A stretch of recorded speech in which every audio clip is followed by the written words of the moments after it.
최근 5,700억 원짜리 뇌물이냐 선물이냐를 두고 뜨거운 논란이 됐죠. 도널드 트럼프 미국 대통령이 카타르에서 받기로 한 항공기 기종은 보잉의 장거리용 대형 여객기 747-8입니다. 글로벌 항공산업의 대중화를 이끌어 하늘의 여왕으로도 불린 747 시리즈의 최종 개량형 모델인데요. 대통령 전용기 에어포스1의 차기 모델도 같은 기종입니다. 현재 사용 중인 에어포스1 2대 역시 모두 보잉 비행기인데요. 747-8의 큰 형님격인 가동한 지 30년이 넘은 낡은 기종들입니다. 최강대국의 대통령 전용기 치고는 너무 낡은 게 사실이죠. 그래서 미 공군은 트럼프 일기 때인 2018년 보잉과 대통령 전용기로 쓸 비행기 2대를 사들이는 계약을 맺었지만 부품 수급 문제와 인력난이 겹치며 애초 2024년이었던 인도 시점은 계속 미뤄졌습니다. 이에 트럼프 대통령의 불만도 하늘을 찔렀는데요. We're very disappointed that it's taken Boeing so long to build a new Air Force One. We have an Air Force One that's 40 years old. 그럼에도 트럼프는 보잉을 놓지 않았습니다. 심지어 천문학적인 규모의 차세대 공군 전투기 사업까지 안겨줬는데요. 냉정한 사업가 면모를 앞세워온 트럼프가 납기도 못 맞추는 기업에 왜 이렇게까지 하는 걸까요? 여기에는 여러 이유가 있습니다. 우선 보잉이 단순한 기업이 아니라는 점에 주목할 필요가 있습니다. 올해로 창립 109주년을 맞은 보잉은 미국 경제에 막대한 영향을 미치는 특히 수출 분야에서 버팀목 같은 기업인데요. 보잉 자사 홈페이지에도 미국 최고의 수출 기업이라고 떡하니 써놓을 정도로 그 자부심이 대단합니다. 보잉의 주력 제품인 민간 항공기는 에너지 분야를 제외하면 미국 수출 시장에서 가장 큰 비중을 차지합니다. 미국 제조업의 상징처럼 여겨지는 자동차보다도 많은데요. 게다가 에너지나 자동차 등 다른 분야는 여러 업체들이 시장을 나눠 갖는 반면 민간 항공기 분야는 사실상 보잉이 유일한 종합 제조업체라는 점에서 보잉의 위상은 다른 수출 기업과 비교가 어려울 정도입니다. 세계 최대 경제대국 미국의 1등 수출 기업이라는 타이틀은 아무나 가질 수 없는 거겠죠. 그만큼 보잉이 미국 내 고용 시장에서 차지하는 비중도 큽니다. 보잉의 주요 공장들이 미국에 있다 보니 전체 고용의 85% 정도가 미국에서 이뤄지는데 작년 말 기준 보잉의 미국 내 고용 인력은 14만 8천 명에 달합니다. 보잉의 핵심 공장 시설을 보면 입이 떡 벌어질 정도인데요. 보잉 옛 본사가 있던 워싱턴주 시애틀 인근에 있는 에버렛 공장은 세계에서 가장 큰 규모를 자랑합니다. 주 건물의 부피는 약 1,340만 세제곱미터로 세계에서 가장 큰 단일 건물로 기네스북에 올랐습니다. 면적은 축구장 53개를 합친 것과 비슷하고 내부에서도 자동차를 타고 한참 달려야 할 정도로 엄청난 규모입니다. 게다가 수백만 개의 부품이 들어가는 항공기 특성상 보잉의 각종 부품을 제작, 공급하는 협력사만 미국 내에 수천 곳에 이르는데 때문에 보잉이 미국 경제에 미치는 파급력은 다른 어떤 기업보다 큽니다. 사정이 이렇다 보니 덩치 큰 미국 기업 보잉은 종종 미국을 겨냥한 무역전쟁에 타깃이 되곤 했는데요. 이번에도 예외는 아니었습니다. 트럼프 대통령이 4월 초 전 세계 주요 국가에 고율의 상호 관세를 부과하기로 하자 중국은 자국 항공사들의 보잉 항공기 인수 중단을 지시했다가 최근 미국과 관세 인하에 전격 합의하면서 인수 금지 조치를 해제했습니다.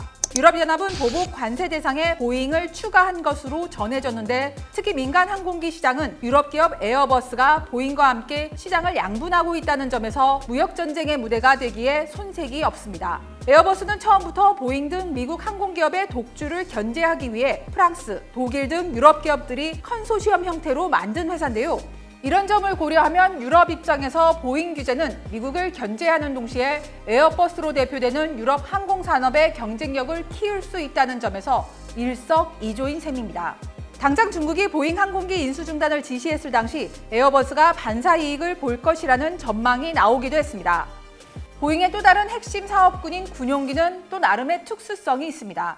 바로 미국 방위 산업과 직결된다는 겁니다. 군용기 사업에서 보잉은 로키드 마틴과 노스럽 그루먼 등 자국 경쟁 업체들에 밀려 오랫동안 부진을 면치 못해왔는데요. 트럼프 2기 들어 총 사업비가 500억 달러에 달할 것으로 예상되는 공군의 차세대 전투기 사업을 따내면서 재도약의 기회를 잡았습니다.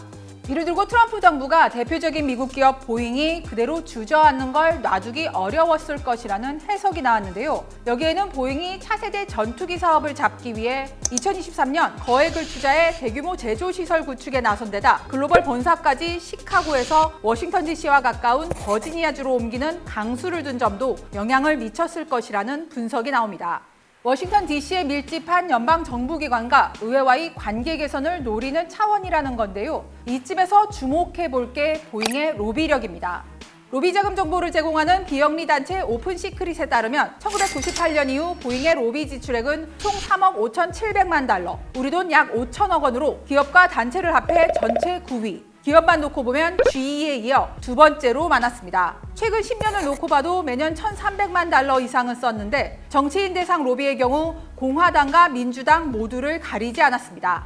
정권이 바뀌어도 워싱턴 정가의 영향력을 유지하기 위한 걸로 보이는데요. 보잉은 특히 최근 수년간 안전 문제와 경영난으로 더욱 절박한 상황에 놓였습니다. 인기 기종인 737 맥스의 잇따른 사고 여파로 지나친 비용 절감과 허술한 품질 관리 문제가 불거지면서 2019년부터 적자 행진을 이어오고 있는데 이 과정에서 정부에서 30억 달러에 가까운 벌금을 부과받았고 737 맥스의 경우 약 2년간 운항이 금지되기도 했습니다. 보잉으로서는 고객들만큼이나 정부 눈치를 볼 수밖에 없는 상황인데요. 게다가 트럼프 정부의 관세 전쟁으로 글로벌 공급망이 얼어붙으면 실적에 더욱 타격을 입을 게 뻔해 어떻게든 최악의 상황은 면하고 싶을 텐데요. 사실 보잉의 위기는 트럼프 정부 입장에서도 그닥 달갑지 않습니다.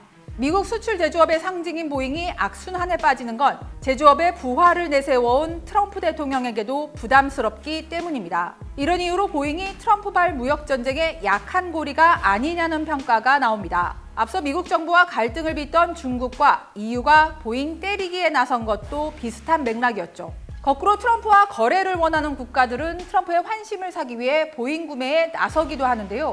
영국은 지난 8일 미국과 관세 협상을 타결하는 조건으로 100억 달러어치의 보잉 항공기를 구매하기로 했습니다. 카타르 역시 대통령 전용기와 별도로 14일 트럼프 방문에 맞춰 보잉 항공기를 대거 사들이는 계약을 맺었는데요. 트럼프 대통령은 역시나 굉장한 만족감을 표했습니다. From Boeing, that's the largest order of jets in the history of Boeing. That's pretty good. 트럼프 대통령은 첫 임기 때도 보잉과 밀접한 관계를 맺어왔는데요. 2017년 2월에는 보잉 공장을 방문해 찬사를 늘어놨고 And God bless Boeing. 737 맥스 결함 문제로 여론이 뜨거웠던 2019년 1월에는 국방장관 대행에 보잉 부사장 출신 패트릭 셰너헨을 임명하기도 했습니다. 트럼프의 백악관 복귀는 보잉에는 든든한 우군이 돌아온 거나 마찬가지였을 텐데요. 돌아온 트럼프와 함께 트럼프식 미국 우선주의의 천병이 된 보잉은 위기를 극복하고 다시 비상할 수 있을까요?